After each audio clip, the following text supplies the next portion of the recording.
Buenas tardes, mi nombre es Alejandro Guevara Arroyo y soy el director del Seminario Permanente de Teoría del Derecho de la Asociación Costarricense de Filosofía del Derecho y Filosofía Práctica. Me acompaña Carolina Ovares Sánchez, quien es la presidenta de la asociación. Y pues el día de hoy iniciamos las sesiones de este año del seminario, que se prolongarán, como hemos hecho en los años anteriores, durante la mayor parte del año 2020. Debido a la situación global, que es conocida por todos, hemos optado por utilizar esta plataforma, que entiendo que funciona bien. Y esto ha facilitado que otras personas o que personas de otras regiones de Costa Rica y de Latinoamérica nos acompañen. Entonces, entiendo que hay personas de la zona norte de Costa Rica, como les decía, bueno, está Laura y Federico, que son argentinos, son amigos argentinos. Entiendo que hay amigos que no conozco personalmente de México, de Perú y de Bolivia, y Sebastián de Honduras, lo cual me alegra mucho que haya alguien de Centroamérica. Y eso. Obviamente yo preveo que vamos a tener diversas dificultades técnicas en la realización del seminario, pero las iremos solucionando conforme vayan apareciendo. Aún así, previendo algunas de ellas, pues propongo algunas reglas, no las impongo porque no tengo ninguna autoridad para hacerlo, sino que propongo algunas reglas para el desarrollo del seminario. La primera es la que les decía: mantengamos el micrófono desconectado si no estamos participando para evitar desorden y cacofonía. En el momento en que desean participar, lo cual es muy importante, ¿verdad? Para el crecimiento intelectual en el seminario, les pido utilizar ya voy que me quedo sin batería. Ahí están llegando los imprevistos.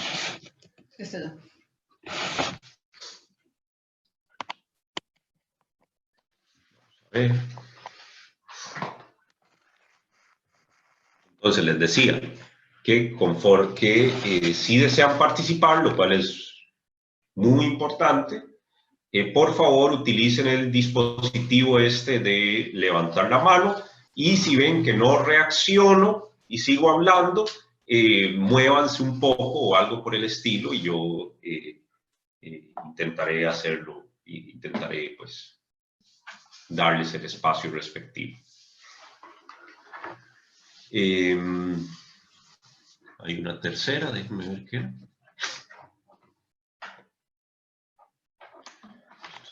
Hay una opción, bueno, los que tenemos chats conjuntos, ¿verdad? O en la propia opción de chat del Zoom, les aconsejo y pido que no lo utilicemos para participar, digamos, no me empiecen a enviar mensajes, no nos empecemos a comunicar por mensajes de WhatsApp, por ejemplo, para participar en el seminario, porque primero distrae mucho, y segundo, pues la idea es que se dé un crecimiento mediante la discusión, un crecimiento conjunto mediante la discusión y el diálogo. Y si empezamos en diálogo, se dificulta o se imposibilita.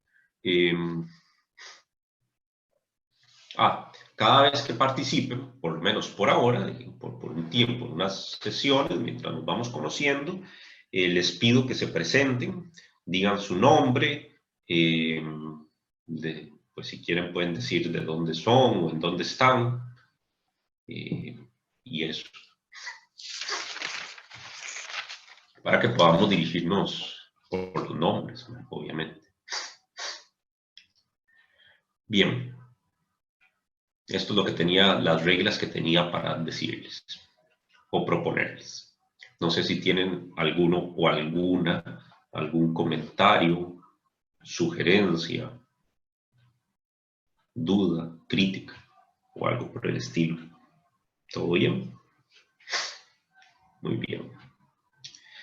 Eh, eh, Sí, Hola, yo tengo, bueno, buenas noches o no sé qué hora tengan ustedes allá. Mi nombre es José Francisco y yo quería hacer una pregunta. ¿Usted va a empezar a introducir el seminario de una vez o va a explicar cómo es que vamos a ir leyendo los apartados o algo así o no sé? sí, bueno, José, eh, lo que voy a hacer a continuación, primero, es decir algo sobre la asociación y sobre el seminario, porque hay personas que no forman parte del seminario, no forman parte de la asociación, y es la primera vez que están en el espacio y con nosotros y que nos conocemos. Entonces, pues me parece conveniente decir algunas palabras, no mucho, sobre el seminario y sobre la asociación. En segundo lugar, voy a decir algo sobre lo que vamos a hacer este año. Y en tercer lugar, voy a decir algo sobre el contenido de lo que vamos a estar investigando. Un poquito, ¿verdad? No, yo no soy experto y como les voy a ampliar un poco más, pues la idea es que crezcamos juntos, estudiando juntos, ¿verdad? No, yo no soy nadie para impartir una clase magistral sobre nada. Entonces eso. ¿Queda eso, esa duda queda saldada o hay algún otro punto? Por favor recuerden levantar la mano en el aparato este o levantar la mano así para que no se haga, no se funde la anarquía. Sí, Bueno, está bien, gracias. bien. Eh, bien. La asociación es un proyecto que nació en el 2016, más o menos, por iniciativa de varias personas, más digamos que jóvenes, quienes pues aún estábamos y estamos haciendo estudios de grado y de posgrado, ante nuestra comprensión de que en Costa Rica, y a decir verdad, en todo Centroamérica, como hemos hablado, como he hablado muchas veces con mi amigo Sebastián en Honduras, no existen proyectos que intentaran o que favorecieran el crecimiento intelectual comunitario o mediante la formación de grupos de personas interesadas en problemas de filosofía del derecho y filosofía práctica en general. Ya sea personas provenientes de la práctica del derecho o provenientes de otros ámbitos que están interesados en el derecho, sea filosóficos o interdisciplinarios. Nos parecía entonces, y me sigue pareciendo en realidad, que la persecución del crecimiento intelectual, en especial en filosofía, bueno, en general, solo es genuinamente pujante y provechoso en el contexto de comunidades justamente críticas en las cuales se pueda debatir problemas, compartir ideas, sostener inquietudes, conjeturas, estudios en conjunto. Y esto se diferencia, obviamente, primero a la tradición del investigador solitario, el investigador genio solitario, y también, pero también se diferencia esa creencia errada o esa práctica errada más bien de de creer que las reuniones académicas son para que uno exponga lo que uno cree y que nadie le diga absolutamente nada a uno, ¿verdad? Eso tampoco tiene ninguna función.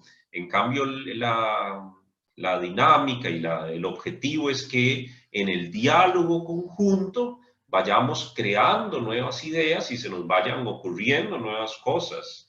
Y es en ese contexto en el que me parece que se da el crecimiento intelectual más interesante. Igualmente nos parecía cuando hicimos la asociación que en contra de lo que se sostiene en Costa Rica muchas veces, hay muchos abogados con preguntas que se formulan preguntas filosóficas y que lamentablemente muchas veces no han tenido pues algún tipo de punto donde poder dirigir esas inquietudes y ojalá estudiarlas. Y no solo eso, porque también hay filósofos, hay científicos sociales, politólogos, sociólogos, que se interesan sobre el derecho, sobre cuestiones jurídicas, trabajan sobre cuestiones jurídicas, que también podrían contribuir a un trabajo conjunto.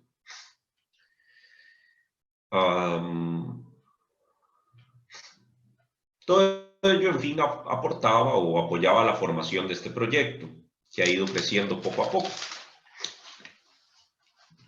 El seminario sigue justamente esos ideales, o así es como yo intento dirigirlo. Existe desde el 2018 el seminario. Ese año leímos un libro La sintaxis del derecho de Ricardo Guastini. Lo leímos íntegro. El año pasado discutimos sobre distintas actividades de los tribunales constitucionales, cómo se enmarcaban en la teoría del derecho y distintos problemas que su accionar tiene, o distintas influencias que su accionar tiene sobre los modelos, sobre los ordenamientos jurídicos. Todo esto lo hemos hecho con muchísima ayuda de la Universidad de Costa Rica, en especial, tanto la Escuela de Filosofía como la Facultad de Derecho, que nos han ayudado mucho. Y este año lo dedicaremos a un tema que creo que es bastante polémico y complejo en la teoría del derecho contemporánea, y por lo demás también es de interés, creo, para pensar la práctica de los juristas, que es la autoridad del derecho, el tema general de la autoridad del derecho. Para ello apelaremos a algunos materiales, algunos textos, que leeremos íntegramente, como hemos hecho en otras ocasiones, y discutiremos intentando localizar las tesis centrales, los principales argumentos y las fortalezas y debilidades que puedan tener las propuestas que estudiemos. Iniciamos con la obra de Rosler, que fue publicada el año pasado en Katz. Entiendo que fue importada a Costa Rica.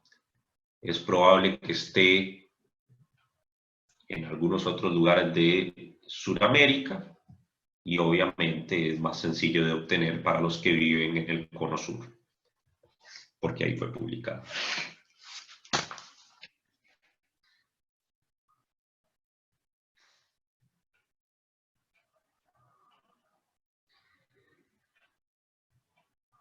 ¿Hay algún otro comentario o algún comentario que quieran hacer? ¿Alguna duda, pregunta?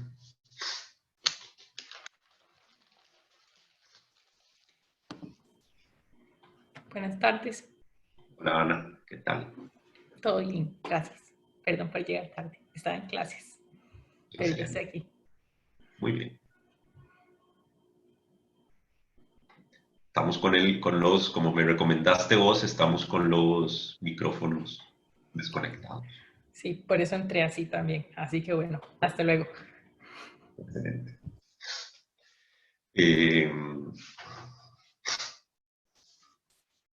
Bien. Entonces les voy a decir algo sobre el tema general, que sirva como algún tipo de introducción, teniendo en cuenta que yo no soy, como les decía, ninguna autoridad epistémica. Alejandro. Sí, Sebastián. Disculpa, intenté levantar la mano, pero no encontré en este momento la manito, así que ahí me disculpas. No hay problema. Primero, un saludo a todos, soy Sebastián Chavarría de Honduras. Nada más quería dos cosas, agradecerte la invitación. También saludar a Carito, que la veo ahí un poco escondida, no debería estar tan escondida, pero bueno, se entiende que por razones técnicas es así. Y lo otro es felicitarte, ¿no? Felicitarte por el esfuerzo, porque realmente, como bien dijiste, los espacios para este tipo de ejercicios son muy limitados, ¿no? Aquí en Honduras, hasta este momento, tenemos espacios, pero no hemos logrado institucionalizarlos, como ya lo has logrado vos. Así que, de mi parte, lo que te puedo decir es que además de que será un momento para poder discutir temas de buen nivel, con rigor, y sobre todo tener esos diálogos, que es cuando uno mejor creo que puede confrontarse con sus propias ideas, también me sirve para ver muy bien cómo estás manejando el tema, ¿verdad? Porque definitivamente tiendo a pensar que como lo has manejado, es una fórmula que funciona, porque no solamente ya llevan casi 2 años, si mal no recuerdo, aproximándose el tercero, sino que además has hecho eventos, ¿verdad? De gran envergadura, filosóficos, y creo que es importante, ¿no? Tanto para nosotros en nuestro crecimiento, ¿verdad? Intelectual.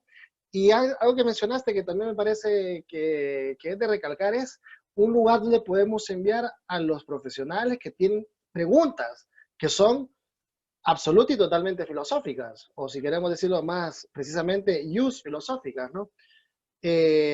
Yo estoy totalmente de acuerdo con eso.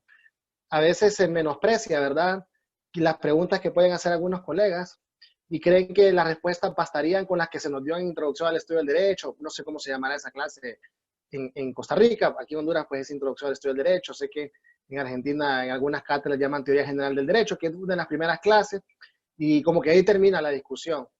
Y eso es falso, ¿no? Entonces, qué bueno que puntualizaste en esa cuestión, tener un espacio que pueda servir a los colegas para poder abordar distintas cuestiones que son propiamente filosóficas. Entonces, nada más apuntar eso, yo trataré de estar en la mayor cantidad de sesiones posibles. Al igual que dijo un compañero hace poco, un colega, de que también tiene atenciones, tiene que atender cosas en la casa, pues yo estoy en la misma situación, como te comenté, pero en la medida que esté en mis posibilidades, estaré en las sesiones y estaré informado de todo. Bueno, no Sí, interrumpo más, solo quería agradecerte. bueno, no, gracias, Sebastián, gracias. Sí, por supuesto, no, yo entiendo que es habitual que todos estemos muy ocupados y aquellos que tienen descendencia, como Sebastián y Agustín, están, y Federico también, están como triplemente ocupados debido a ello, de forma tal que por favor no. Oye, en casa es peor, porque por lo menos afuera tal vez me podía escapar, pero aquí imposible, porque estamos en cuarentena también absoluta, entonces no hay manera de huir. Bien, justamente, justamente. Muy bien, excelente, excelente. Gracias, Sebastián. Me alegra que estén los que estén todos y todas acá. Bien.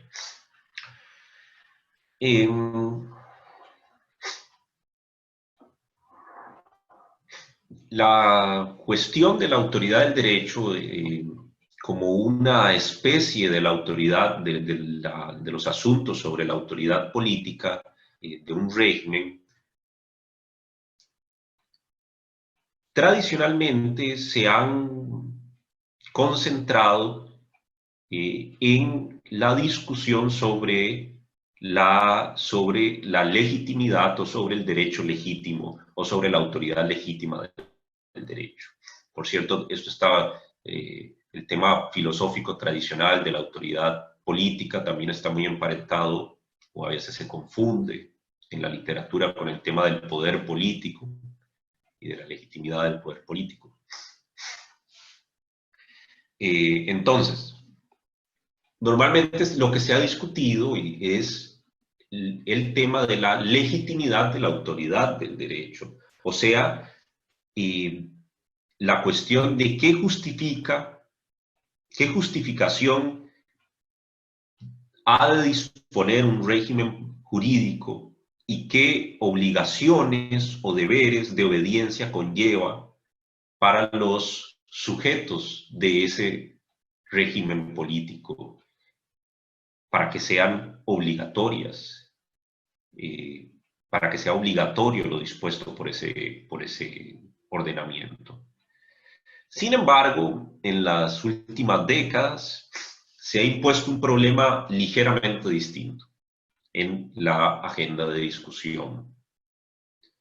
Y es en la agenda de discusión sobre la autoridad del derecho.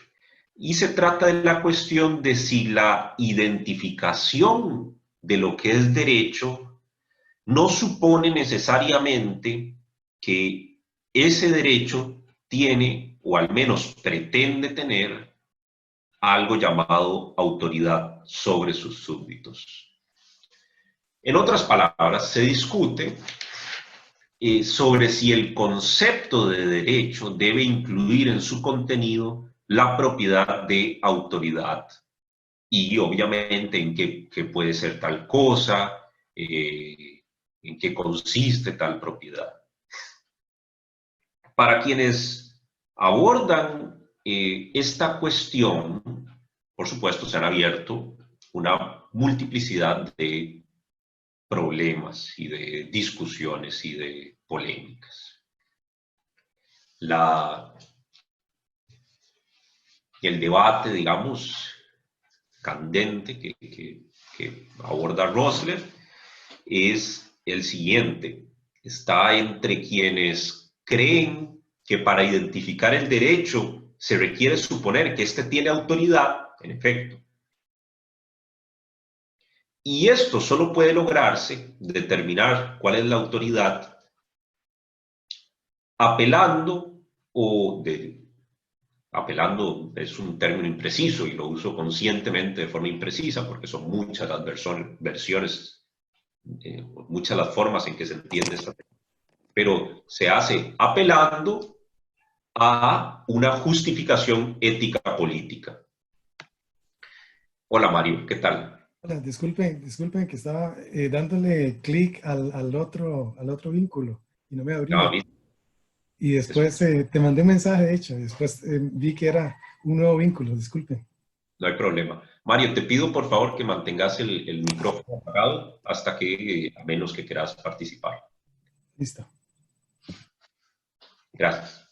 Les decía entonces que dentro de quienes discuten y quienes aceptan que para identificar qué es derecho, hemos de suponer necesariamente que eso tiene autoridad, se encuentra quienes suponen que para identificar que algo tiene autoridad requerimos razones sustantivas ético-políticas o una teoría ético-política. No obstante, hay los otros, digamos, la otra corriente propone algo a primera vista quizás un poco contraintuitivo. No sé qué les parece a ustedes, pero a primera vista un poco contraintuitivo, que es, por ejemplo, Hobbes, Rawls y obviamente Rosler, que es que se puede identificar la autoridad del derecho sin apelar a razones ético-políticas.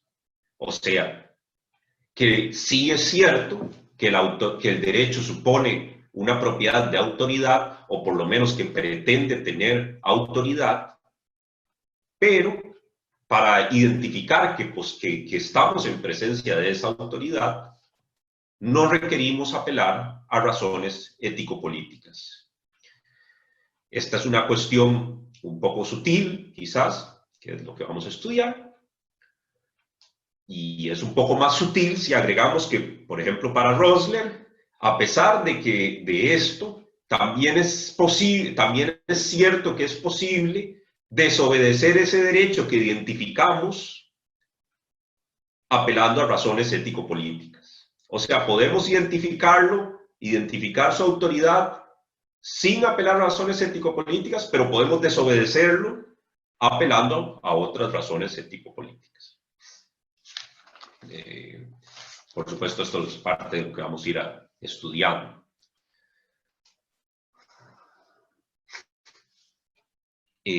asumir estas concepciones, obviamente, por parte de los prácticos, tiene consecuencias. O sea, asumir estas concepciones por parte de los encargados de hacer efectivo el derecho, tiene consecuencias prácticas, puesto que para la primera corriente, siempre que el encargado de aplicar el derecho quiera aplicar el derecho, o sea, si el encargado de aplicar el derecho quiere ser obediente con el derecho, debe ponerse a investigar ciertas razones sustantivas ético-políticas para poder hacer tal cosa. En cambio, si para la segunda corriente, que desde ya les adelanto que es la iuspositivista, si el encargado de aplicar el derecho desea identificar el derecho, puede hacerlo apelando al concepto de autoridad o requiriendo el concepto de autoridad, pero para ello no requiere apelar a razones sustantivas de ningún tipo.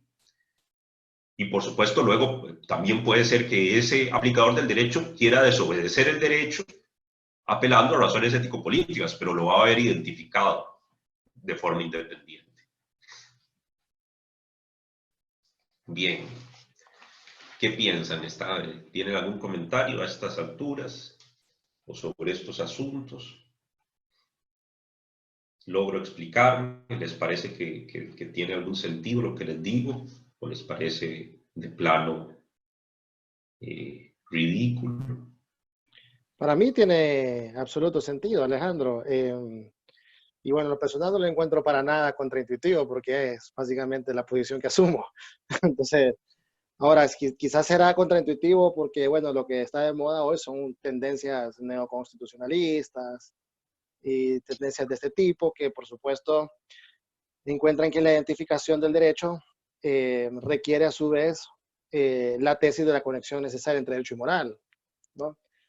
Me parece que la lectura que ha venido haciendo va en esta línea, ¿no? Pero bueno, Claro. habrá que ver ahora me interesará saber si Rosler introduce algún nuevo criterio, y me interesa también saber cómo desarrolla, ¿no?, esta posición según la cual, a partir de tu reconstrucción, dice que podemos identificar el derecho apelando a criterios distintos a los éticos políticos y sin embargo podemos desobedecerlo apelando a criterios políticos y éticos. Claro. Eso a veces en mi clase lo explico como desobediencia estratégica, ¿no? Me gustaría saber cómo lo va a exponer, porque sí es algo que yo suelo asumir para mí. Claro. Si crees que tu comentario va en esta línea, podría yo pedir que sea el tratado de entender completamente. Sí, claro, claro. Sí, por esa línea voy. Ahora, sí quiero llamarle la atención o sea, que el seminario se llama La Autoridad del Derecho no por nada, digamos, sino porque justamente la sutileza de estas nuevas discusiones radica en que en contra, digamos, o a diferencia de otros positivistas, en que estos positivistas suponen que el derecho sí tiene una propiedad de autoridad, pero que ya vamos a ver qué significa tal cosa. Obviamente no les estoy diciendo porque de eso se trata todo, ¿verdad? Pero Sí, por supuesto. sí tiene una propiedad de autoridad, pero no necesitamos de una teoría ético-política para identificarla en cada caso. Compárese, por ejemplo, compárese esta posición con la posición de Nino. Nino identificaba, él siempre fue un positivista conceptual, en el sentido de que él decía que es posible identificar qué es el derecho. Claro que sí, pero la cuestión de la autoridad, él entendía en realidad que el tema era, él lo planteaba en términos kelsenianos, el de la fuerza obligatoria. Y ahí, para determinar la fuerza obligatoria, requeríamos considerar cuestiones sobre la legitimidad del régimen que había aprobado el derecho en cuestión. Pero estos otros, me parece, según lo he entendido, esta otra corriente como la de Rosler, introducen el tema de la autoridad directamente en el concepto de derecho. Entonces, esa es la sutileza pues, que vamos a intentar entender, o sea, la propiedad de autoridad del derecho. Bien. Una autoridad que no implica legitimidad política. Política, sí. Así es, ¿no? Algo así. Ok.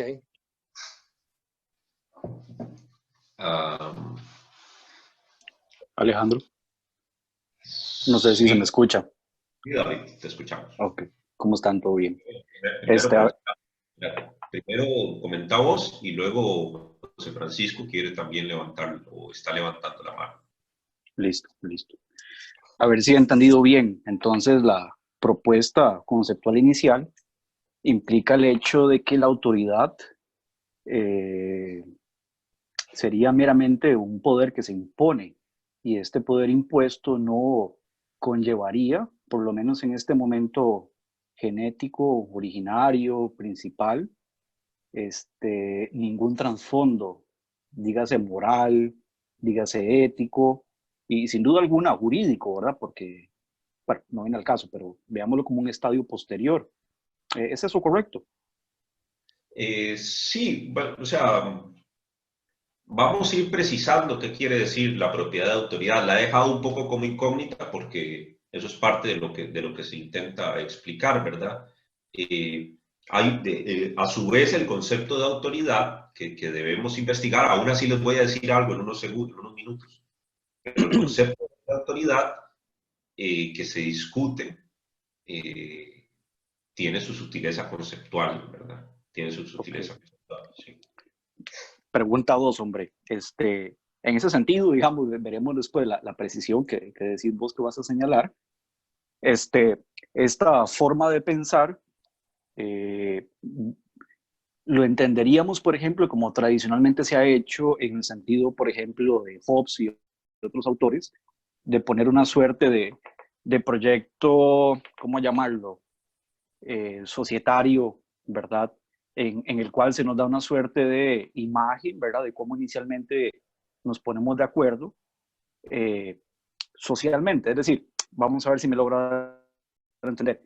Es una suerte de propuesta conceptual meramente, ¿verdad? Donde se nos dice la autoridad es primero, sin ningún trasfondo, o bien esto implica también un contexto sociológico, ¿verdad? Como por ejemplo, creo que el ejemplo que más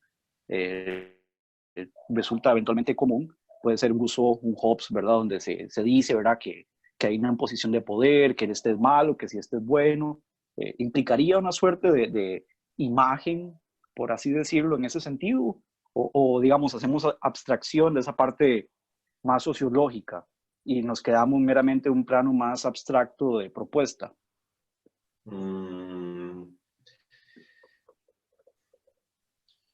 La descripción de la propuesta es muy conceptual. Ahora, tanto en Rosler como en Ras. Rosler incluye al final, digamos, una explicación de por qué surge la autoridad como realidad en el derecho. Como una propiedad esencial del derecho. Reitero que por eso es una propiedad conceptual, es una propiedad esencial. Entonces eso, lo que sí no incluye del todo es el tema de la legitimidad del régimen político. La legitimidad del régimen político de la autoridad política, mejor dicho, es un tema distinto. Distinto. Ya, ok, está bien, hombre. José Francisco, ahí está. José Francisco, ¿querías vos comentar o consultar algo? Sí, es que, bueno, lo que estaba mencionando, lo leí en las primeras páginas de Rosler, ¿verdad? Del libro, y dice algo como el derecho que es no tiene que ser por qué coincidir con el derecho tal como nos gustaría que fuera, es decir, con nuestras creencias morales o políticas. Eso es precisamente lo que estamos hablando. Pero, digamos, se me ocurre como, entonces, ¿a qué contestaría esto? Porque si no queríamos como una especie de maquiavelismo, ¿me entiende? Como contestaría como ¿a qué? Eso es como, eso es, o sea, ese es el centro del curso, pero digamos, no sé, digamos, como a qué lo va a enfocar más, digamos. Supongo que es obviamente el derecho, pero el derecho amparado en qué, no sé si me explico. Es que lo que preocupa es cuáles son los componentes del concepto de derecho que nos permiten identificar qué es derecho y qué no es derecho. Uno de ellos, dice esta gente, es la autoridad del derecho. Un componente esencial del derecho es la autoridad del derecho. Esto es un poco polémico porque tradicionalmente los positivistas no consideraban esto. Eh, no es, dado que no es, o sea, esta no es una propuesta de lo que Bobbio llamaba positivismo ideológico exactamente.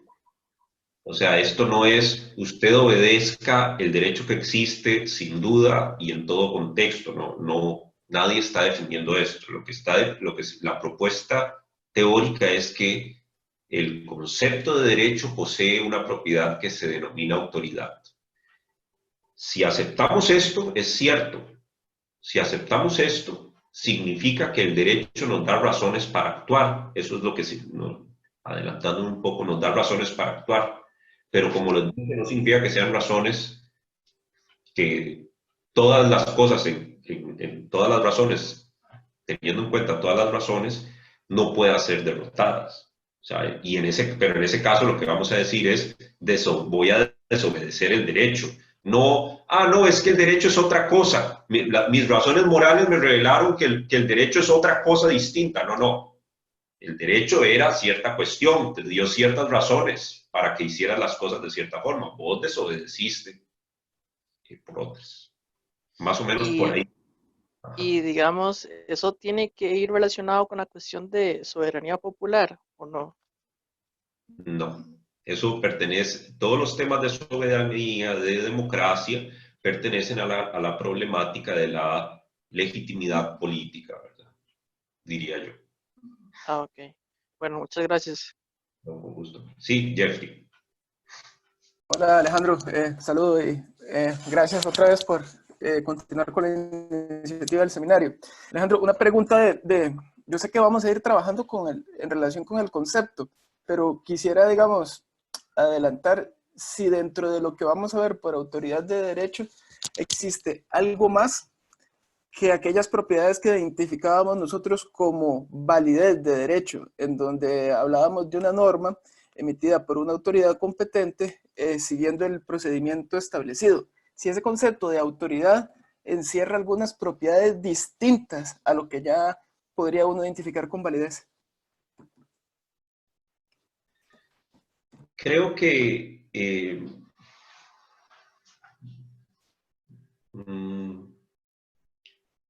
creo que es para identificar, o sea, la propuesta positivista es que para identificar qué tiene autoridad, debes identificar qué es válido y eso supone identificar las fuentes.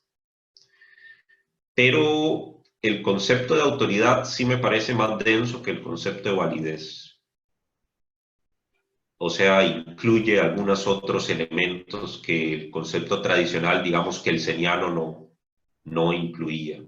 No sé, me gustaría, la verdad, saber qué pensás, Federico, vos de esto, si te parece que podemos hacer esta distinción o te parece conceptualmente equivalente, o sobre lo que quieras comentar de lo que he estado diciendo. Mira, Federico. Justamente, si bien aún hay que leer más a fondo el trabajo de Rosler, a priori diría que no es la misma cosa. La idea de validez está más vinculada a la idea de regla secundaria o de competencia, y acá la idea de autoridad tiene que ver con la validez, pero tiene una definición más densa que sería el tipo de razón para actuar, que es, o está muy vinculada a la idea de las razones excluyentes, o un tipo de razón que hace que excluya las consideraciones morales. Esa es, creo, de modo muy simplificado, la idea de autoridad que tienen al menos Raz y Rosler en mente, ¿no? Entiendo, no soy especialista en el área, pero me da la sensación que esa sería la definición como algo distinto de la validez. Sí, sí, justo yo, eso es lo que pienso. Sí, no sé si querés comentar algo más, Federico. No. No, después que me da la sensación que Rosler tiene un proyecto conceptual en la mayoría del trabajo y es principalmente una discusión conceptual, pero él además, recuerdo cuando presentó el libro en la Universidad de Buenos Aires, él también tiene un proyecto normativo acerca de las razones normativas o políticas que existen para obedecer la autoridad o para tener una autoridad, quizás. Sí, es cierto, eso es bueno tenerlo en cuenta. O sea, Rosler, a su vez, es un filósofo político normativo. De alguna forma de un republicano liberal, digamos, espero. eh, eh, en el mejor de los casos. Pero independiente, pero creo que el libro puede entenderse independiente de su proyecto político normativo. Pero es importante tenerlo en cuenta. José Cisneros quería comentar algo también, me parece.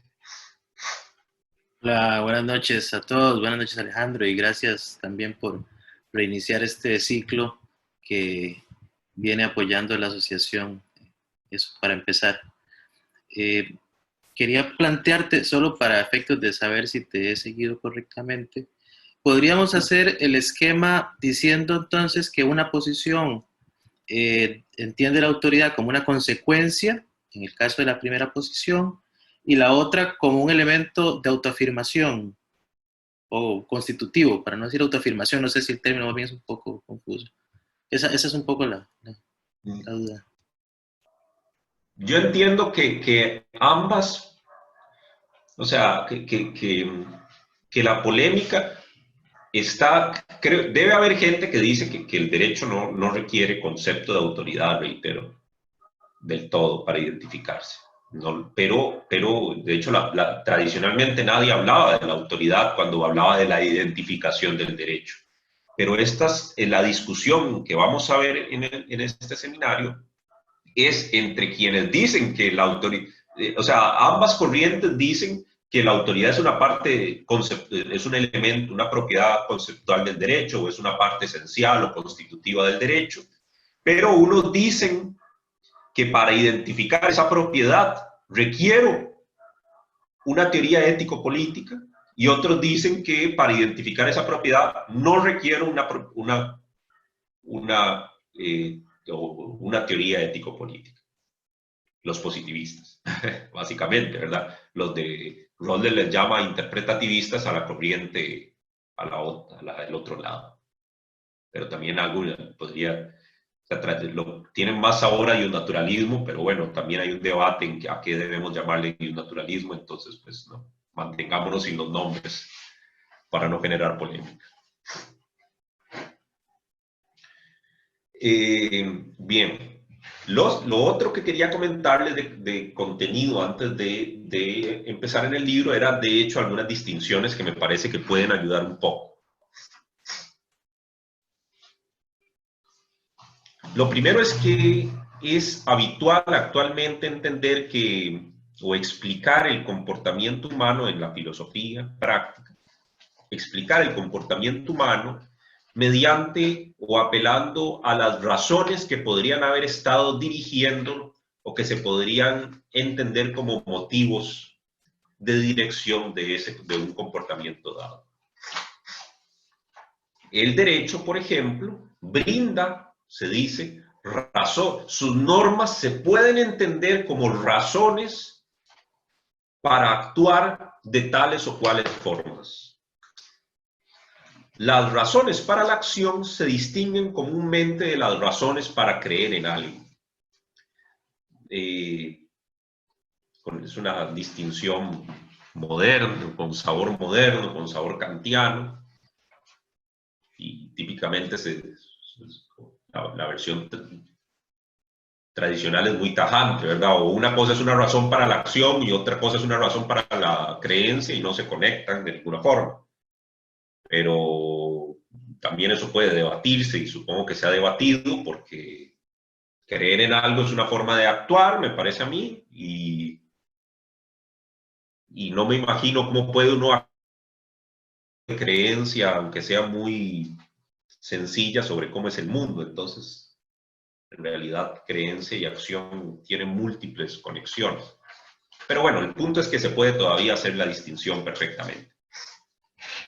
Análogamente, se distingue entre autoridades teóricas o epistémicas y autoridades para la acción. Estas últimas, las autoridades para la acción, brindan razones para actuar a los destinatarios de esas razones. Las autoridades políticas son autoridades son autoridades prácticas, son autoridades que brindan razones para actuar a los integrantes de una comunidad o sociedad o agregado político, como quieran llamarlo. Si revisaron el texto de la revista Discusiones que les envié de Rosenkrantz, él utiliza la unidad de comunidad política o el concepto de comunidad política, sobre el cual es sobre la comunidad política que la autoridad política imparte sus razones.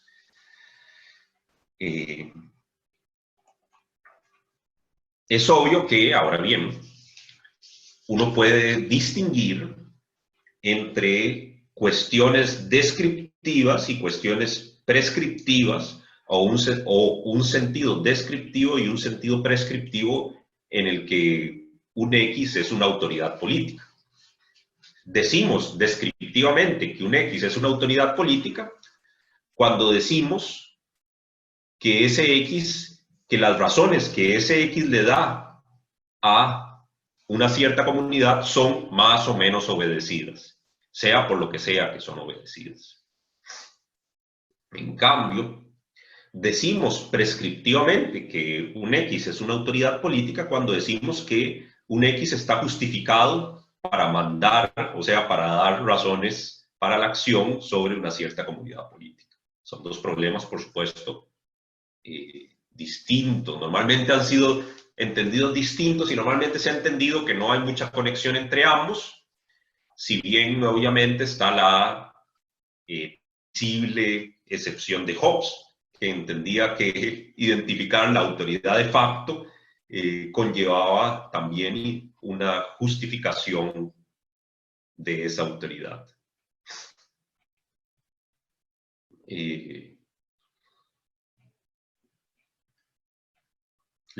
También a la autoridad, digamos, lo que llamamos autoridad o en sentido descriptivo, o lo que identificamos como autoridad en sentido descriptivo, también se le llama autoridad de facto en la literatura. Y lo que identificamos como prescriptivamente como una autoridad también se le llama autoridad legítima, que es la expresión que estuvimos utilizando hace unos minutos atrás. Una autoridad legítima, entonces, es una autoridad que tiene justificaciones para impartir las razones que tiene que impartir, e incluso hay quienes dicen que además los destinatarios de esas razones tienen el deber, o sea, tienen la obligación de obedecer.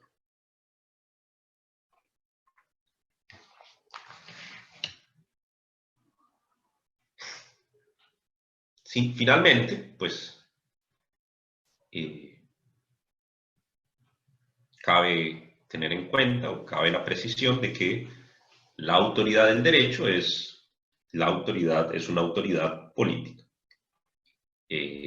O sea que se entiende que dado que el derecho es un producto de un órgano político, se entiende que toda la cuestión sobre la autoridad del derecho es una especie de la cuestión de la autoridad política.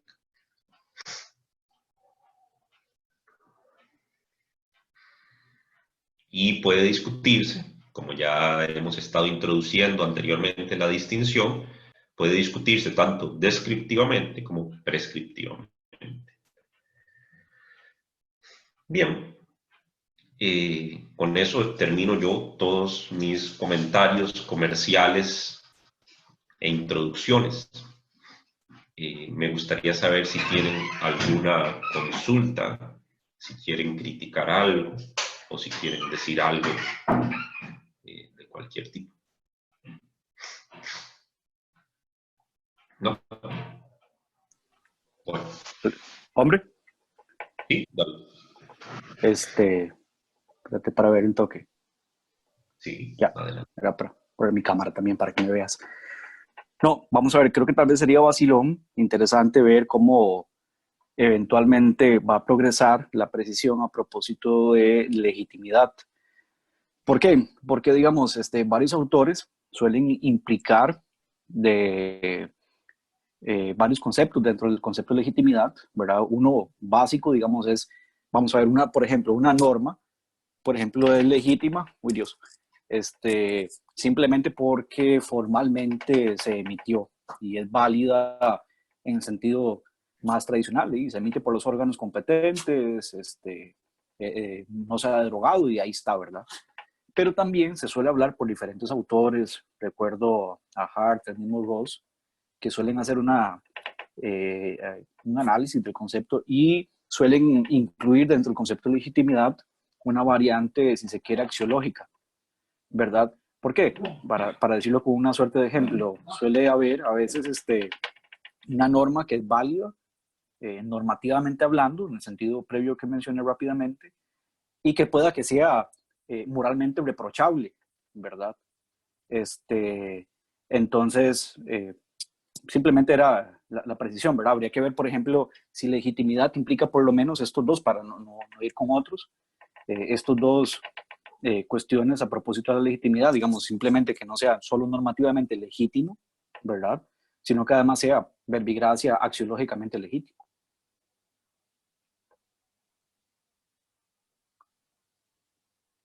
Mario, ¿querías decir algo?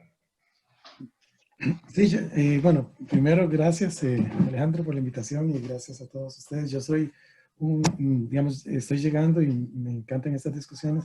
No sé por mis ocupaciones cuánto tiempo pueda darle en estas nuevas circunstancias, ¿verdad? Virtuales, que debería tener más tiempo y más posibilidades, pero no lo sé todavía. Para seguir con estos espacios, seguir participando. Pero te agradezco y les agradezco a todos por estar y estar participando, estar en este grupo y asumir las buenas razones por las que están haciendo lo que creo, todas son buenas razones. Yo lo que quería preguntar era lo siguiente, ¿cuál es la función de algunas de las distinciones que yo no la veo? Por ejemplo, la distinción entre razones epistémicas y razones prácticas. Yo entiendo la distinción y no puedo operar puede hacer muchas cosas con esas distinciones, con esa particularmente, o puede no hacer nada. Entonces yo estoy tratando de entender la colocación de la distinción en su función. Por ejemplo, yo hago X. Okay. Yo tengo razones para hacer X. Yo podría decir, yo tengo razones para querer hacer X. Entonces yo puedo tratar eso como un conjunto. Cada vez que yo hago X, en realidad hago X, y si me preguntaste voy a dar razones que expresan mi querer, querer hacer X. Entonces yo puedo trabajarlas como un conjunto. De hecho, debería trabajarlas como un conjunto. Cuando hago la distinción tiene una función y una operación. Mi pregunta a vos es, ¿por qué necesitas hacer esta distinción? ¿Qué tracciona?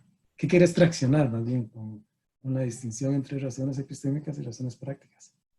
sobre todo con esta, si, sobre todo si es una distinción muy categórica, que a mí me resultaría difícil de trabajar así, tal cual, tan categóricamente. A menos que me digas que es una distinción analítica que tiene una función específica y esa es la que querría escuchar. Sí. Bueno, primero voy a comentar lo de David.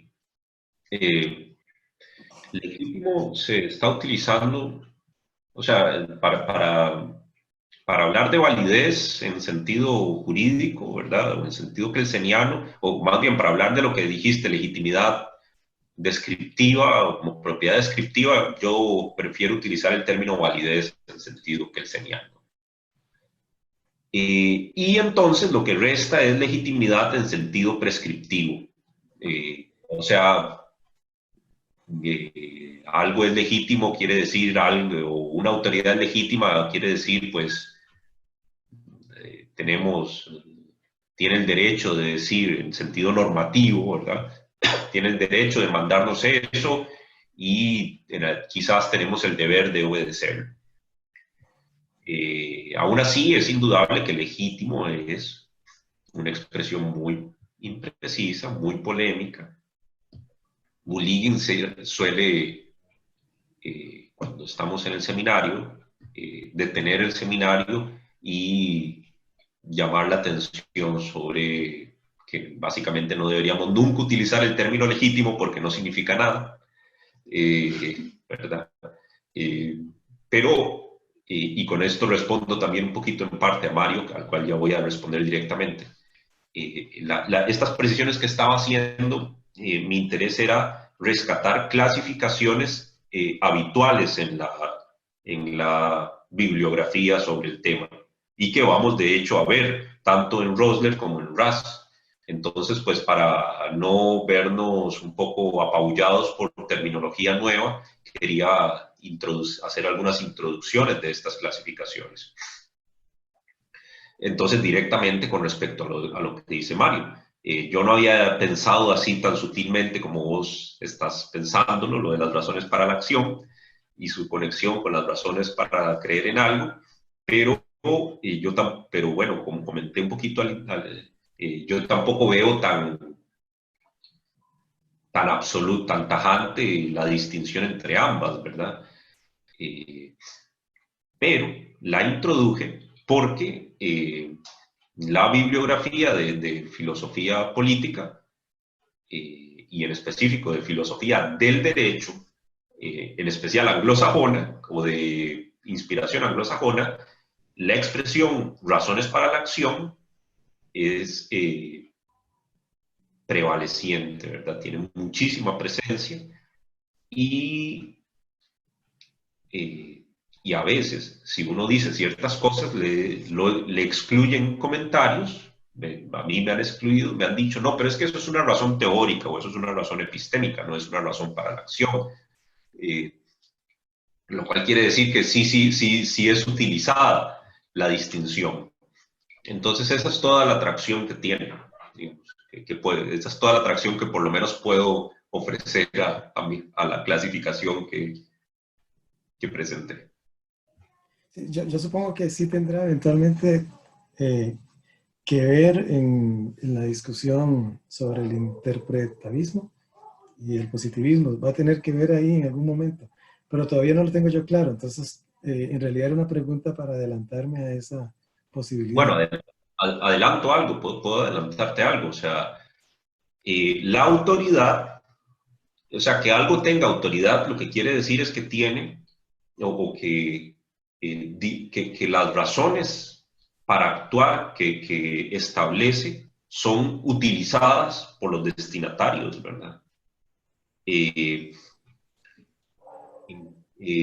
alguien sea una autoridad epistémica quiere decir que las razones para creer en algo son acatadas, son utilizadas por el destinatario.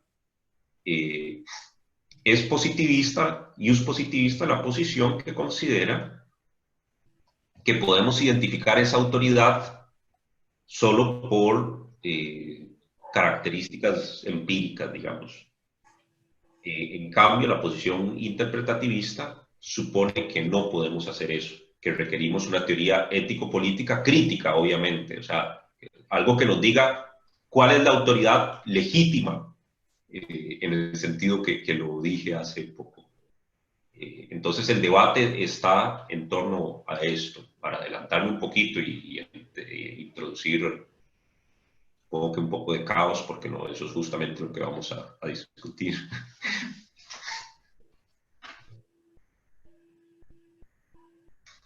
Bien.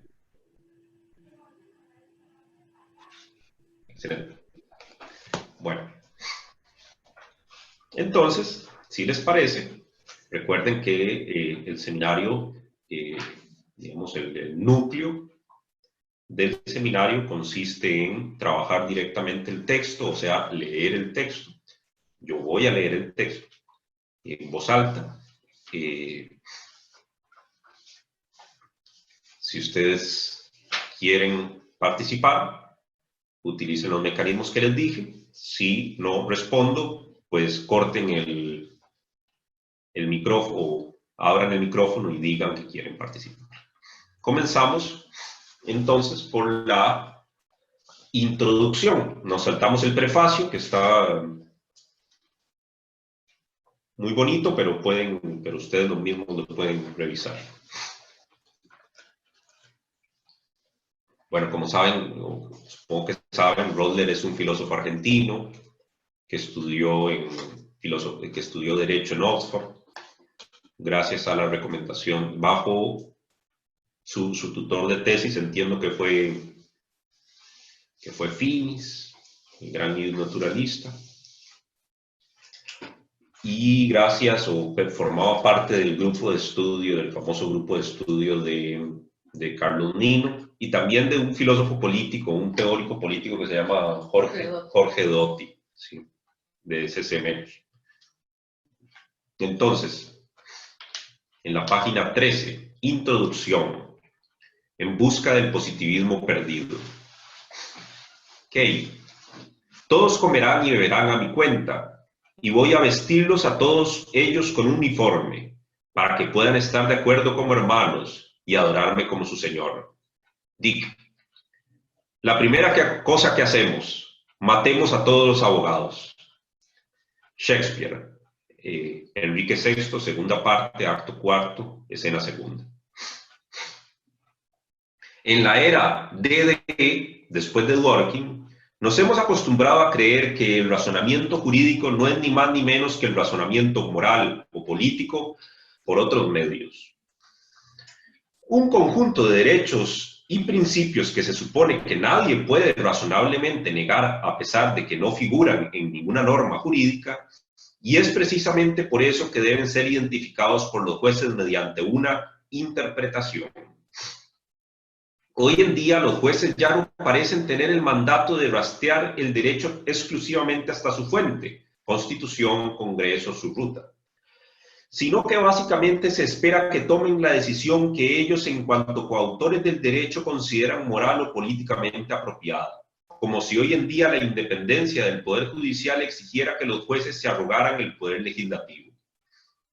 De hecho, se ha vuelto común exigirles a los jueces que se aparten del derecho vigente, incluso el sancionado democráticamente, cuando este último es un obstáculo para dar con la respuesta correcta a un caso. Obviamente, para los costarricenses, la precisión de que incluso el sancionado democráticamente puede sonar un poco, aperogrullada, ¿qué otro derecho puede haber? Pero el resto de Centroamérica, de Latinoamérica, no es tan inusual que deba aplicarse derecho que fue sancionado en periodos no democráticos. Decía, cuando este último es un obstáculo para dar con la respuesta correcta a un caso. Por lo tanto, es suficiente con que se trate de la respuesta correcta, sea por sus propios méritos o porque proviene de nuestro autor favorito de filosofía del derecho, etc., para que creamos que dicha respuesta es eo ipso del derecho, parte del derecho.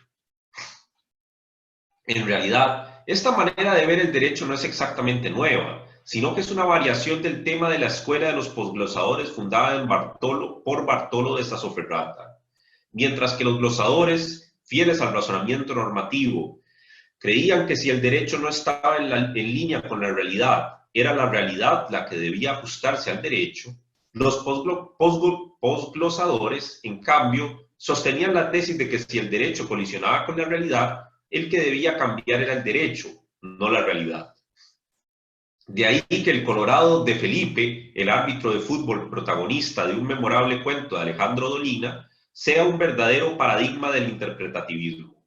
El Colorado de Felipe era referí, contra la opinión general que lo acreditó como un bombero de cartel. Quienes lo conocieron bien juran que nunca hubo un árbitro más justo.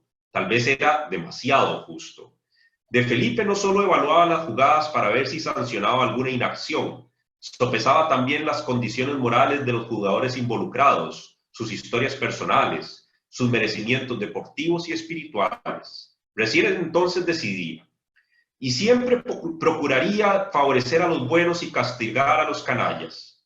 Jamás iba a cobrarle un penal a un defensor decente y honrado, ni aunque el hombre tomara la pelota con las dos manos. En cambio, los jugadores pérfidos, holgazanes o alcahuetes eran penados a cada intervención. Creía que su silbato no estaba al servicio del reglamento, sino para hacer cumplir los propósitos nobles del universo. Aspiraba a un mundo mejor, donde los pibes melancólicos y soñadores salen campeones y los cancheros y los compadrones se van al descenso. No es casual entonces que el interpretativismo, o para el caso, cualquier otra teoría jurídica que subordine indefectiblemente la normatividad del derecho al razonamiento moral, haya hecho colapsar la frontera entre el derecho y la ética o la política. También colapsó la frontera que solía separar el derecho vigente de nuestra filosofía preferida del derecho. Por momentos, daría la impresión de que hemos vuelto a la época del digesto, en la que la opinión de ciertos autores era sin más derecho vigente, ya que algunos juristas creen que sus propios libros, o por ejemplo los de Ronald Dworkin, Robert Alexi o incluso el propio Carlos Nino, para el caso, son fuente de derecho. Veamos la nota al pie. Que algunos invoquen la obra de Nino como fuente del derecho es bastante curiosa, ya que Nino toda su vida se entendió a sí mismo como positivista. Aunque en su obra tardía coqueteó con el interpretativismo dworkiniano y, como resultado de ese coqueteo, su pensamiento pudo haberse convertido en portador sano del virus antipositivista. Por ejemplo, Nino comparaba el razonamiento constitucional con la construcción de una catedral, a la manera de Dworkin, y su metáfora del derecho como una novela en cadena. El positivismo jurídico, en cambio, al menos si nos concentramos en el ámbito de la discusión pública, se ha convertido en un animal en vías de extinción, si no es que ya ha sido declarado extinto por la Fundación de Vida Silvestre. Para ser optimistas, quizás todavía subsistan unos pocos especímenes en cautiverio por ahí, probablemente en las catacumbas de alguna facultad de derecho. De ahí que un libro como el que el lector tiene ahora en sus manos, que reivindica el homo scholasticus positivus, es decir, a quienes creen que el derecho es un sistema institucional con autoridad porque proviene de una fuente convencional, sea algo así como una empresa arqueológica interesada en excavar restos fósiles como los del positivismo jurídico. A esta altura, los lectores más jóvenes seguramente se estarán preguntando qué es, o era, mejor dicho, eso de positivismo jurídico. Aquella filosofía del derecho que a mediados del siglo XX, es decir, todavía en la era AD, antes de Dworkin, predominaba por todas partes. Pues bien, es el propio Dworkin, el enemigo autodeclarado del positivismo, quien lo describe acabadamente. La ley es la ley. No es lo que los jueces piensan que es, sino lo que realmente es. Su trabajo es aplicarla, no cambiarla para que se ajuste a su propia ética o política. Thomas Hobbes, el padre espiritual del positivismo jurídico moderno, el precursor de Jeremy Bentham y de John Austin, el pionero del Estado de Derecho liberal, capturó el credo del positivismo jurídico en su eslogan, autoritas non veritas facit legem, la autoridad, no la verdad, hace la ley. De ahí que para Hobbes, la autoridad de los escritores sin la autoridad del Estado no hace que sus opiniones sean derecho, aunque nunca hayan sido más verdaderas. Hobbes es plenamente consciente de que él mismo no es una excepción. Lo que he escrito en este tratado, el Leviatán, aunque sea una verdad evidente, no es por lo tanto derecho en el presente, sino porque en todos los estados del mundo es parte de la ley civil. Pues aunque fuera naturalmente razonable, sin embargo es por el poder soberano que es derecho. Los libros de filosofía del derecho o de cualquier disciplina para el caso pueden ser excelentes, pero no por eso se convierten en derecho vigente. Y al contrario, el derecho puede no ser el mejor, pero no por eso deja de ser derecho. La traducción judicial de esta manera de entender el derecho es que, como muy bien suele decir Martín Farrell, ex cátedra, un juez no es un pretor. Un juez que nunca dicta una sentencia cuyo resultado le desagrada no es un buen juez. Según el positivismo, entonces, la ley es la ley. Dice la nota al pie, se trata de un lema de filiación republicana que proviene de la idea misma de la igualdad entre los ciudadanos. El derecho que es, no tiene por qué coincidir con el derecho tal como nos gustaría que fuera. Es decir, con nuestras creencias morales o políticas, u obviamente con nuestro autor favorito. Y esto no tiene por qué ser necesariamente una mala noticia, sobre todo si el derecho pretende tener autoridad antes que dar respuestas correctas. Después de todo, el derecho tiene autoridad debido a que existen desacuerdos acerca de cuál es la respuesta correcta y a que el contenido del derecho varía según las épocas. El derecho, que a su vez estipula cuáles son nuestros derechos, no es entonces en sí mismo un instrumento de justicia, sino un sistema normativo institucional diseñado esencialmente para resolver conflictos sobre justicia. En efecto, los legisladores y los jueces dan con una respuesta que los súbditos del derecho consideran correcta porque corresponde al sistema normativo que es el derecho, y no al revés, como creen los antipositivistas, para quienes el sistema normativo es aquel que da con la respuesta correcta. La decisión correcta, entonces, depende del sistema jurídico, y no el sistema jurídico de la decisión correcta.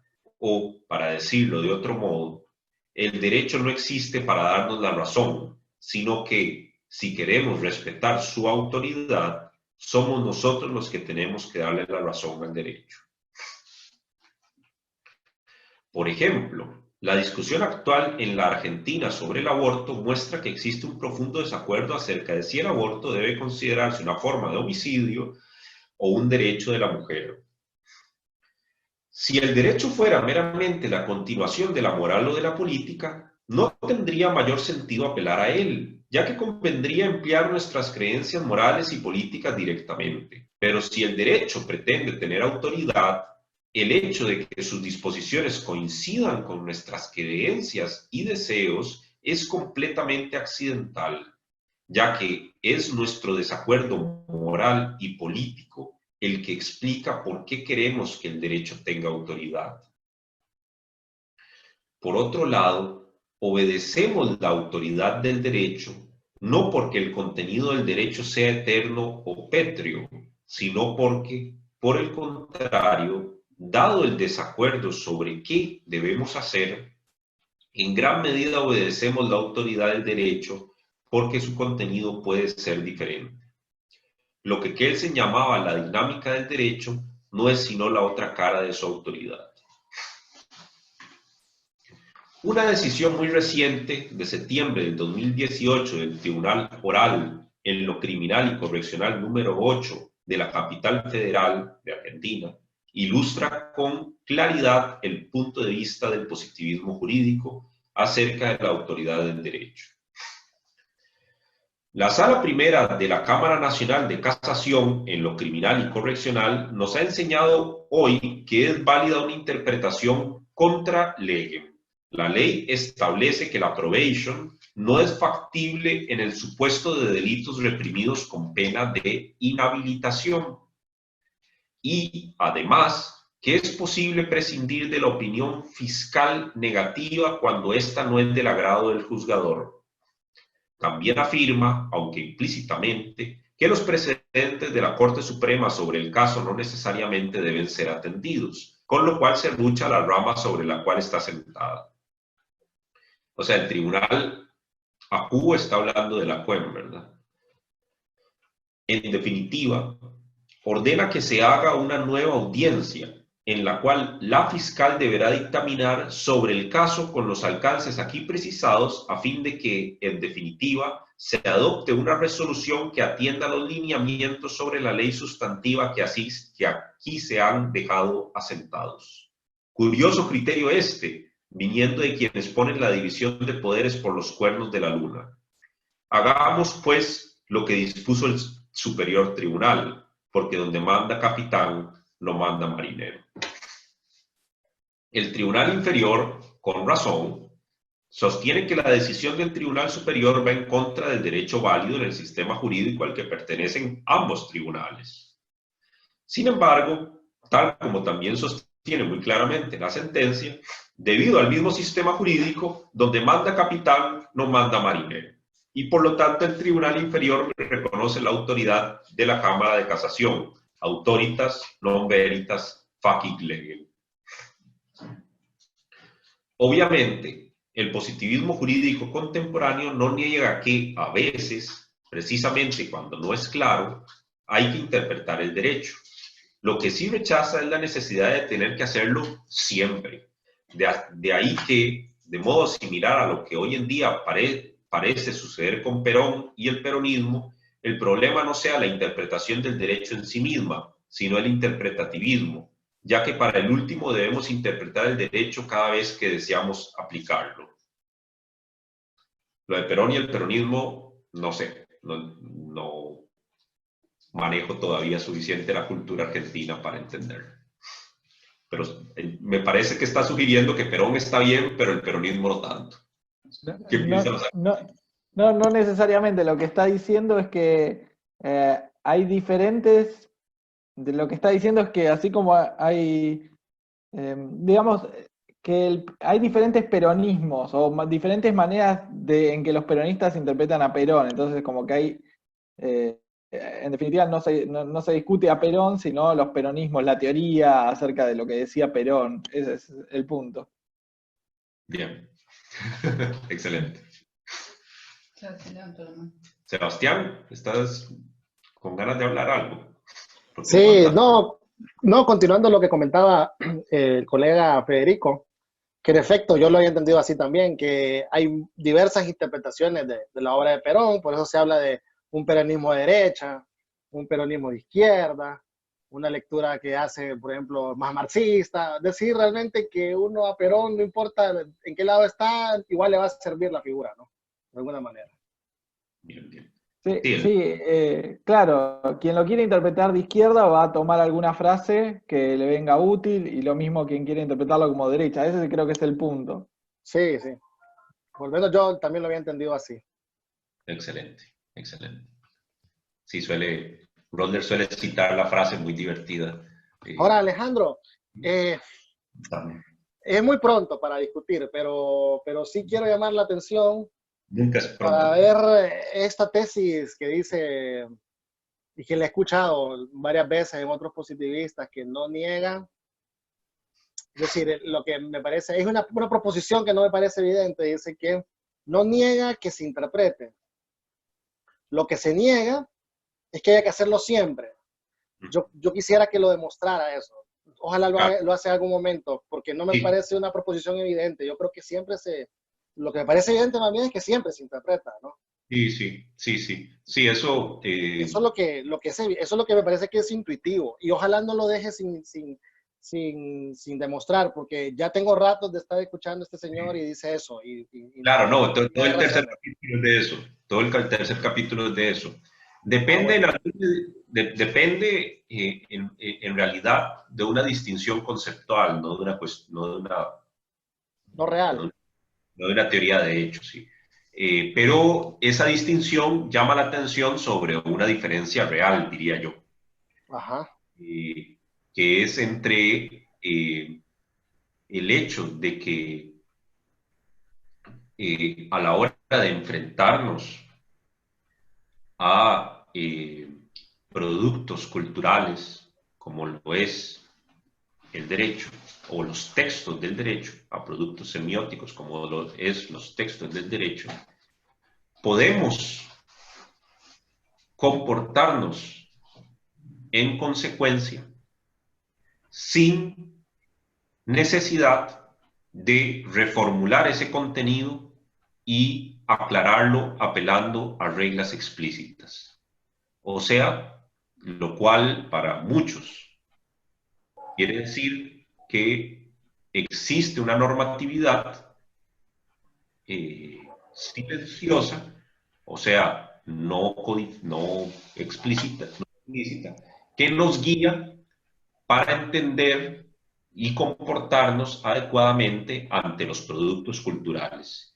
Por ejemplo, cada vez que nos detenemos delante del semáforo, no necesitamos decirnos, esto lo que significa es que debo detenerme. O a la hora de ingresar en un restaurante, que no sé cuándo volveremos a restaurantes, pero algún día espero, pero en un restaurante, cuando vamos al baño y vemos un cartelito que indica que podemos, que si somos hombres podemos entrar ahí, o si es mujer puede entrar al otro, no necesitamos decirnos, esto lo que significa es que este es el baño de hombres y aquí puedo entrar. Normalmente solo entramos. ¿Y por qué hacemos eso?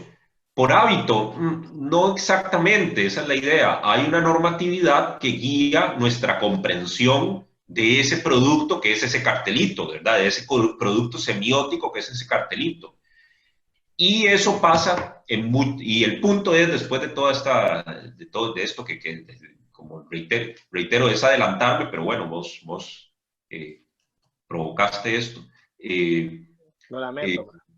No, para nada. El derecho, lo que piensa Rosler es que el derecho también tiene esta dimensión y entonces no todo es interpretar. Hay mucho que permite, hay mucho que permite operar nada más, comprender, dice él. Pero bueno, de eso se trata el tercer capítulo, justamente.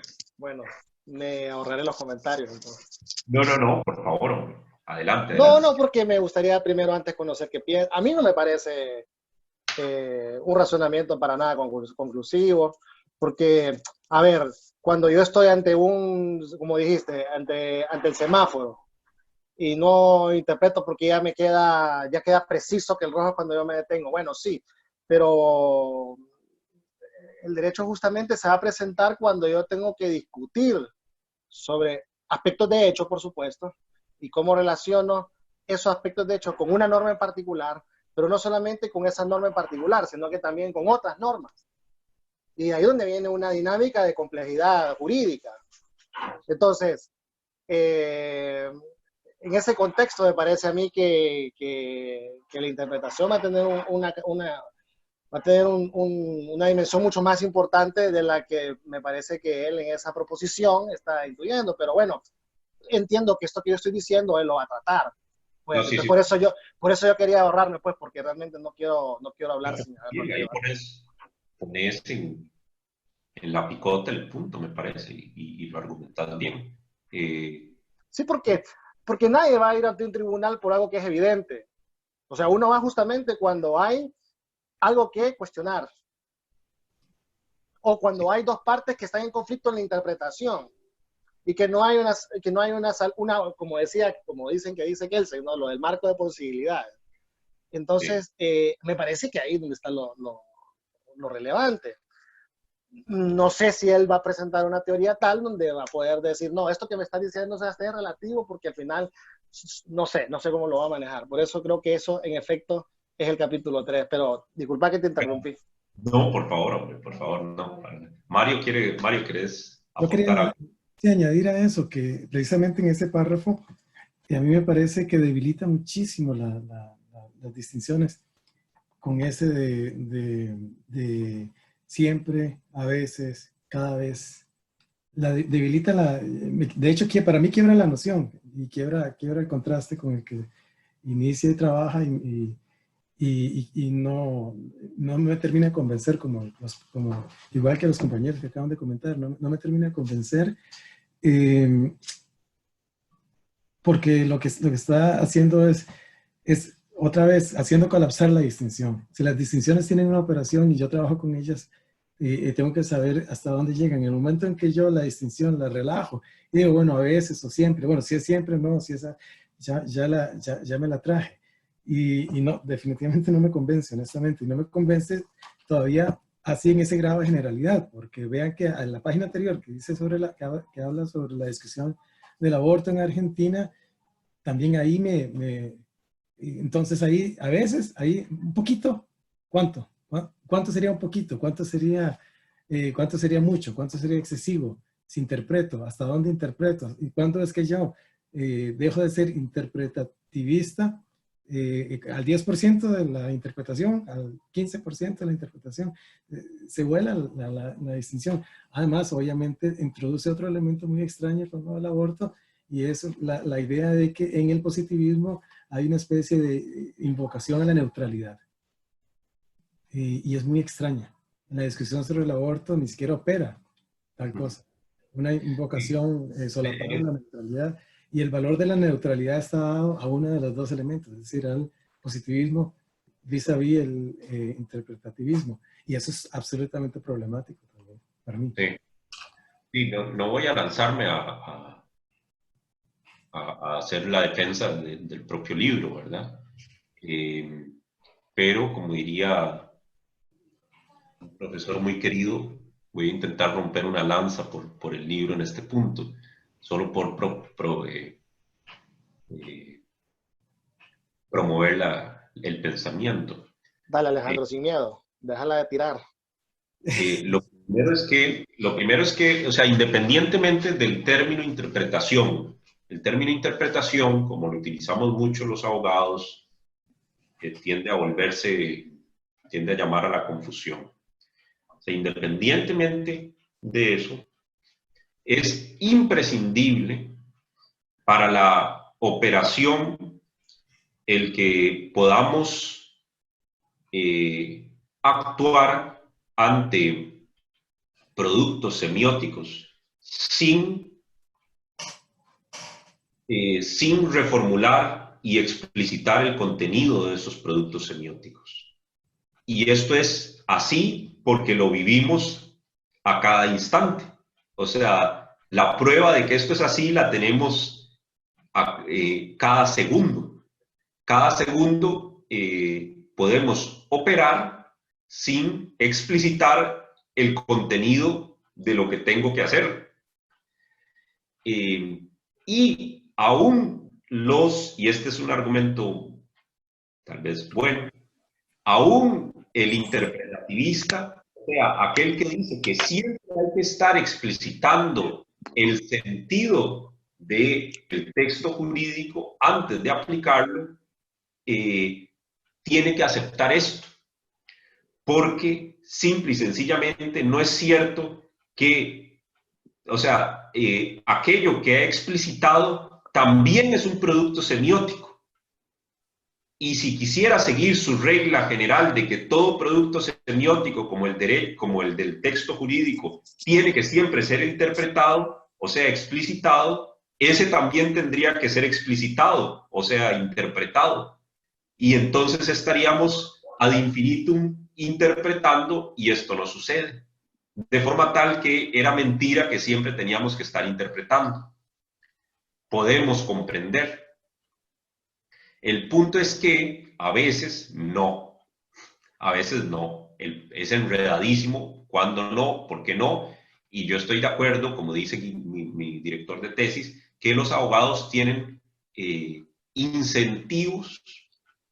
Bueno, él dice que no importa. Tienen incentivos por su propia práctica para encontrar casos dudosos, ¿verdad? Pero aún así, la regla, o sea, esta ley natural de que hay que operar sin interpretar parece mantenerse. Y en relación, esa sería como la defensa, que hasta ahí voy a llevarla y luego que la defienda Rosa. Pero ustedes pueden criticar, eso no hay ningún problema, o sea, pueden responderme, eso no hay ningún problema. Primero voy a responderle a Mario, luego David y luego Jaime quiere participar. Y lo otro que me dice Mario es con respecto a lo de la neutralidad, y este es un punto interesante, que no es tan trivial, me parece. No sé si es correcto, a mí me parece interesante, y es el siguiente. Nos interesa que una propuesta moral y entramos en conflictos sobre cuál es la propuesta moral que ha de transformarse en derecho, porque entendemos que una vez transformado en derecho, ya el que sea acorde o no con nuestras propuestas morales no es lo clave para que se ejecute, sino el hecho de que tiene autoridad, su autoridad especial, la autoridad del derecho. Si no sirviera para eso, para poner ese freno, entonces, ¿para qué derecho? Sigamos en la guerra de las razones morales hasta que uno aplaste al otro totalmente. Pero como sabemos que una vez que se transformó en derecho, se va a aplicar porque es derecho y no porque es acorde con nuestras razones morales, nos interesa ganar esa lucha porque se transforme en derecho. Entonces ese me parece que es el punto. Ahora va David, Jairo y Federico, entiendo. Ya. Sí, yo creo que esa afirmación que se ponía en tela de juicio a propósito de la interpretación es débil en realidad, hombre, por varias razones. Dicho sea de paso, creo que Maurice había levantado la mano, no sé si vi mal, ahí se lo dejo a él si es cierto o no. Pero el punto es este, por ejemplo, el derecho penal se incluye dentro de sus presupuestos de análisis lo que se llama el error de prohibición, ¿verdad? Y justamente tiene que ver con un tema, clásicamente, con cuando una cultura interpreta, ¿verdad?, un símbolo o una norma de forma equívoca y le era su representación casi que imposible de ver otra cosa. Con eso, digamos, sin profundizar, y como decía, creo que Federico, sería interesante ver eventualmente cuando lo veamos en el capítulo correspondiente, pero creo que son dudas que eventualmente son difíciles de responder teóricamente, en el sentido de que una afirmación tajante, según la cual hay casi que una única interpretación a propósito de una norma, es difícil de sostener. Si es eso, digamos, una tesis fuerte que quisiéramos reconstruir a propósito de lo que decís que señala don Andrés Rosler, ¿verdad? Ese sería el comentario, hombre, sería interesante ver. Y creo que esa tesis, además, es bastante endeble contemporáneamente, si es que quisiéramos reconstruirla de esa forma. Ese Bueno, sería el comentario. Antes de, espérate, Perdón. sí, primero Sí. Jairo, Federico y Maurice, pero antes, el punto de David es bueno, quiero señalar, pero sí me gustaría llamar la atención de que es probable que, como acaba de decir David, es el punto de que no hay una única interpretación correcta, es un punto ampliamente conocido. Yo diría que por una lectura compasiva hemos de suponer que Rosler conoce ese punto y que le va a dar respuesta. Entonces, pues bueno, eso. Ahora, Jairo, ¿qué quieres decir, Jairo? No, en realidad era como para agregar un ejemplo que podría mostrar más o menos lo que vos estabas diciendo, reaccionando a lo que Sebastián decía. Porque Sebastián ponía un ejemplo de los más críticos, pero ciertamente un juez se enfrenta ante un montón de problemas y de otra índole. Ese, digamos, de si un cierto hecho encaja dentro del supuesto que establece la norma, digamos, es uno, pero también se le puede presentar la opción que una norma le da un plazo de 3 días a alguien para que haga algo. Y, por ejemplo, la legislación costarricense dice qué es un día y a partir de cuándo se debe computar. Entonces, alguien le puede reclamar, mire, no, lo presentó al 4.º día. Esa definición de si se presentó dentro de los 3 días o no, no pareciese, digamos, que a pesar de que se le presenta el problema al juzgador, no requiere, obviamente hay que ver qué entiende uno por interpretación, pero pareciera que no le exige, digamos, ver el sentido de la norma, etcétera, ¿verdad? Y aún así puede haber un problema jurídico, obviamente. O sea, eso tal vez es un punto, ¿no? No todo conflicto tiene que ser un conflicto sobre el sentido de la norma. Exacto. Federico, ¿querías comentar algo? Sí, simplemente para exegético, para ver a qué se está refiriendo con interpretación, porque al menos de la discusión que él quiere dar, uno puede tener dos sentidos de interpretación. Uno que podría ser que entender el sentido de una norma no es un hecho natural, sino, como explicabas Alejandro, cultural o es un hecho semiótico. Y en ese, si lo que está, me parece, el lado que va Rosler es decir, bueno, si interpretar significa eso, estamos de acuerdo, no hay ningún problema. Pero cuando él habla de que el positivismo dice que no hay que interpretar siempre, ahí hay que marcar claramente que él se está refiriendo a Dworkin, que es el rival que tiene en mente este libro, y para Dworkin interpretar no es captar el significado de un hecho cultural, sino que interpretar es buscar la mejor justificación moral de ese hecho cultural. Entonces él lo que está diciendo es, el positivismo lo que dice es que no hay que interpretar siempre en este sentido, en el sentido de, en todos los casos en que hay que interpretar el derecho, hay que hacerlo conforme a los principios que explican a su mejor luz o de la mejor manera esa práctica o esa norma. Entonces, él está usando en ese sentido la palabra interpretar en ese contexto. No en el sentido de que sea un hecho natural o que no haya algún ejercicio o un juicio de captar significado. Sí, estoy de acuerdo. Creo que ese es el punto. Sí, o sea, él hace una distinción conceptual, digamos, de eso depende mucho esa posición. Maurice, ahí está. Adelante, hombre, por favor. Bueno, no sé si lo había captado bien. Yo estaba entendiendo que Rosler nos plantea, digamos, durante la introducción, como la problemática en blanco y negro, y tal vez esta última aclaración me ayuda a verlo un poco diferente en relación a cómo debo interpretar esa interpretación, porque yo estaba entendiendo efectivamente que el positivismo de alguna manera implica como una rigidez que nos presenta tal vez como una falacia de una única opción en relación a que la finalidad del derecho es únicamente el ejercicio de la autoridad, ¿verdad? Y a mí me parecía que tal vez no es esa la única posibilidad que tenemos de entender la finalidad del derecho, y que eso a su vez hace que para el derecho no sea solamente importante la imposición de la autoridad como tal, sino también agregar una respuesta correcta, que es lo que él de alguna manera le resta importancia. Por lo menos así fue como yo lo entendí.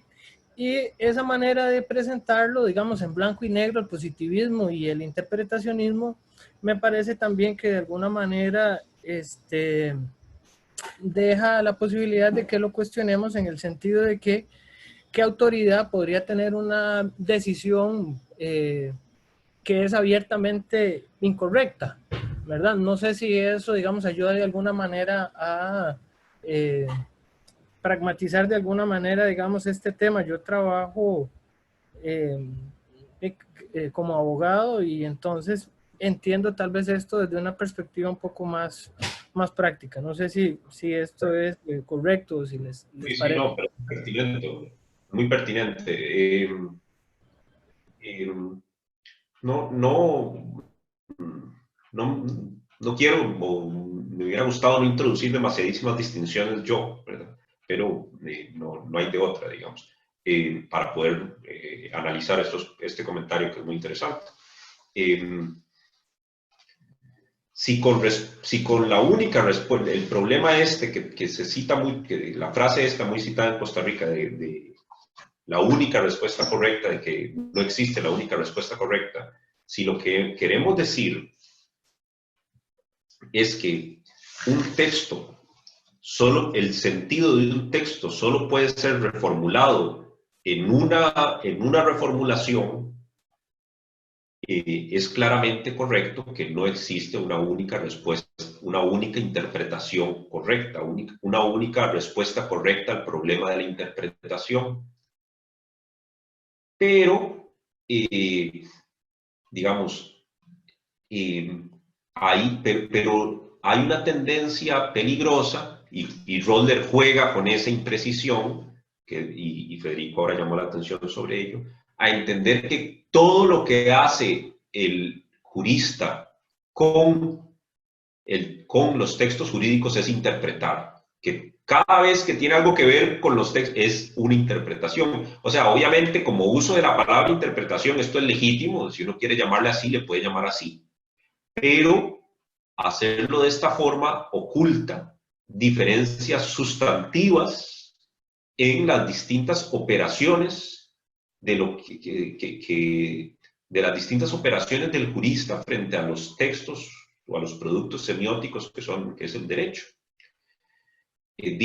Ahora, es perfectamente posible sostener, yo lo sostengo, digamos, que no hay una única interpretación correcta, y sostener que para aplicar el derecho correctamente hemos de apelar el derecho como fue establecido por las fuentes respectivas, digamos. O sea, no es incompatible hecho esta distinción terminológica, me parece.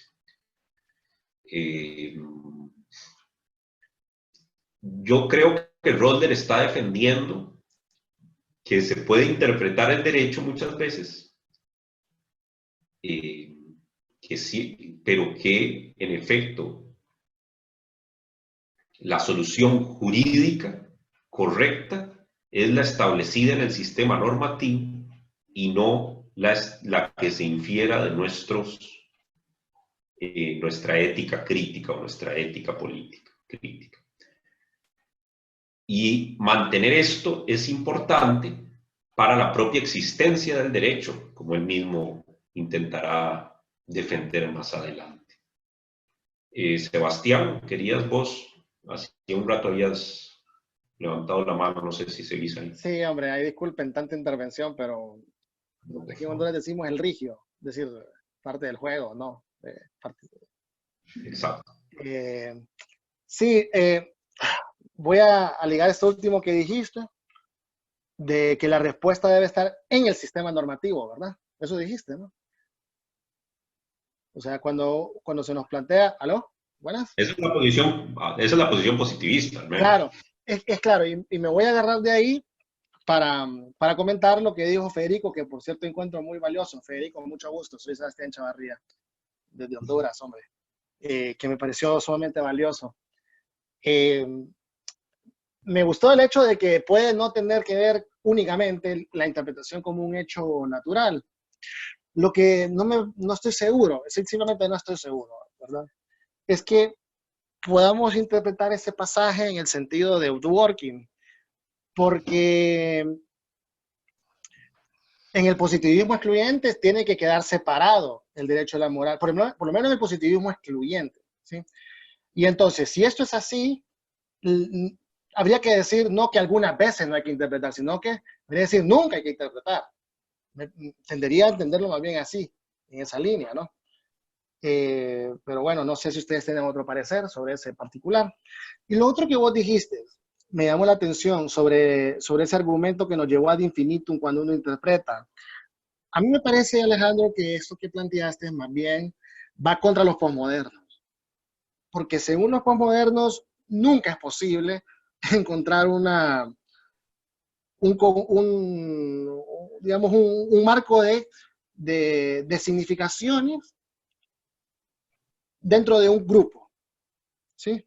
Creo que eso es lo que, yo creo que también lo que vos planteabas era eso, ¿no? Es decir, me parece, por lo menos yo interpreté tu argumentación contra la equivocidad, ¿sí? Pero eso únicamente me sirve para justificar la tesis de los marcos de posibilidades, que es típica de este positivismo que vos justamente ahorita explicaste al final con respecto a los sistemas normativos. Yo lo tomaría ahí, pero no estoy tan seguro que sirva para decir lo que dijo Rosler, de que no siempre se interpreta.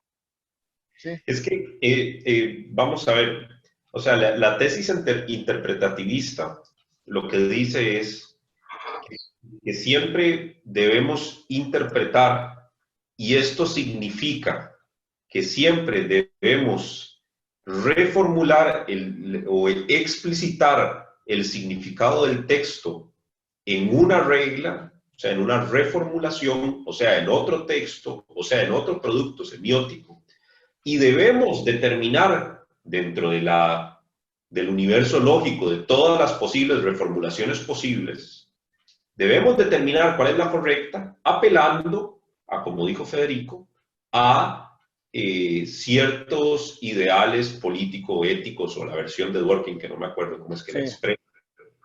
Entonces, pero lo que te decía justamente... Reformular, el punto es que, mi punto es que si interpretar es decir casi lo mismo, como dice Eco, o sea, es un proceso de reformulación, o como dice Wittgenstein, es establecer otra regla, entonces es mentira que siempre interpretamos. Y mi argumento, lo que yo dije, la regresión al infinito fue una versión probablemente muy mala del argumento de Wittgenstein. Claro, que sin duda lo podría utilizar contra las posiciones posmodernas sobre la interpretación, pero también contra esta posición que cree que siempre hay que interpretar. Y más, o sea, o sea, como dijo Federico, si interpretar quiere decir meramente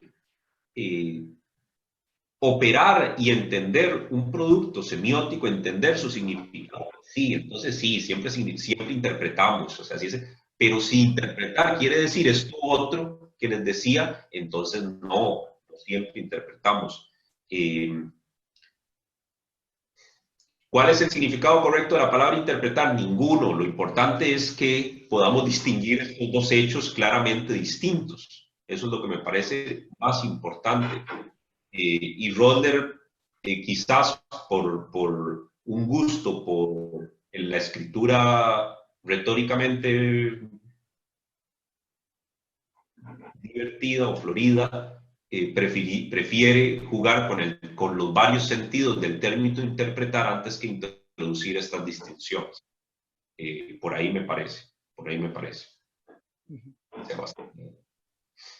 Dale. Bien. Nos quedamos sin tiempo ya. De forma tal que avanzamos. Bueno, 4 páginas, no está tan mal. Igual, pues esta es justamente la idea, esto es justamente la actividad que discutamos, que veamos, no discutir de cualquier cosa, sino también intentar ver las ideas centrales y discutirlas, ¿verdad?